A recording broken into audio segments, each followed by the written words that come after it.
चीन के रिश्तों को लेकर एक बड़ी खबर सामने आ रही है।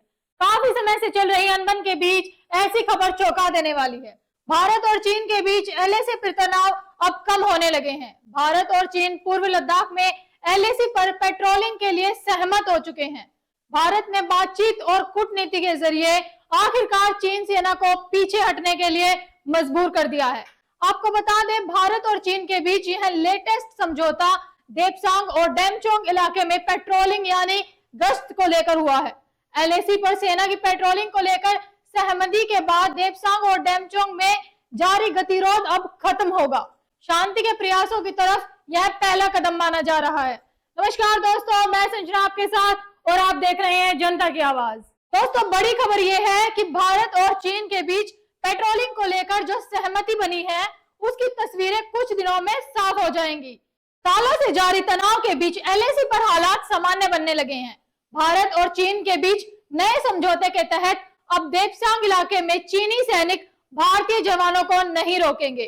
ठीक यही काम भारतीय सैनिक भी करेंगे, यानी इस इलाके में दोनों देशों के सैनिक पेट्रोलिंग करेंगे। हालांकि दोनों देशों की ओर से अस्थायी चौकियों को हटा दिया जाएगा। यहाँ बताना जरूरी है कि यह इलाका उस जगह से 18 किलोमीटर अंदर है जिसे भारत अपना क्षेत्र मानता है। इनमें से अधिकतर बफर जोन एलएसी पर भारतीयों की तरफ से बनाए गए थे। आखिरी बार सैनिकों को पीछे हटना सितंबर 2022 में हुआ था।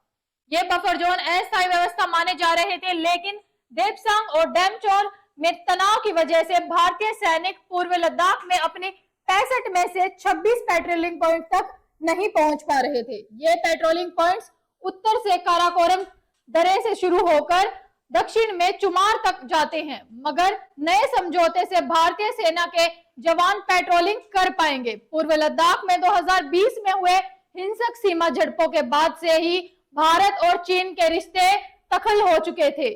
भारत और चीन के रिश्ते पर नजर डालें तो अतीत में भी चीन के साथ ऐसे समझौते हुए हैं, लेकिन उसके बाद चीन की ओर से आक्रामकता सामने आई है।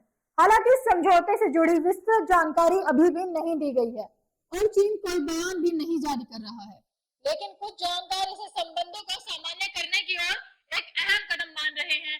सोमवार को भारत के विदेश सचिव विक्रम ने प्रेस कॉन्फ्रेंस में कहा कि पिछले कई हफ्तों से भारत और चीन के बीच राजनयिक और सैन्य स्तर पर हुई वार्ताओं का यह नतीजा है कि डिसएंगेजमेंट में समझौता हुआ है।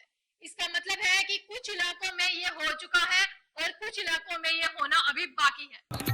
Several weeks, Indian and Chinese diplomatic and military negotiators have been in close contact with each other in a variety of forums, and as a result of these discussions, agreement has been arrived at on patrolling arrangements along the line of actual control in the India-China border areas, leading to disengagement and a resolution of the issues that had arisen in these areas in 2020. पिछले महीने ही भारत में सेना अध्यक्ष ने कहा था कि आसान मुद्दों को हल कर लिया गया है और अभी मुश्किल मुद्दे की समस्याएं समाधान करना बाकी है। आपको बता दें, टाइम्स ऑफ इंडिया ने सूत्रों के हवाले से दावा किया है कि साउथ में डेमचोंग के पास चारडिंग निंगलुंग नाला ट्रैक जंक्शन पर भी भारत और चीन के बीच ऐसी तरह की कार्रवाई होगी। यहाँ भी दोनों देश एक दूसरे को रोकेंगे टोकेंगे नहीं और नियमित संख्या में जवान पेट्रोलिंग करेंगे। हालांकि अभी यह साफ नहीं हुआ है कि कुछ किलोमीटर पीछे हटने की योजना से भारतीय सैनिकों को देपसांग में अपने पारंपरिक गश्ती पॉइंट्स 11, 10, 11A, 12 और 13 तक पूरी पहुंच मिल पाएगी या नहीं। एलएसी के ये वे इलाके हैं जहां पर चीन और भारत दोनों के दावे हैं।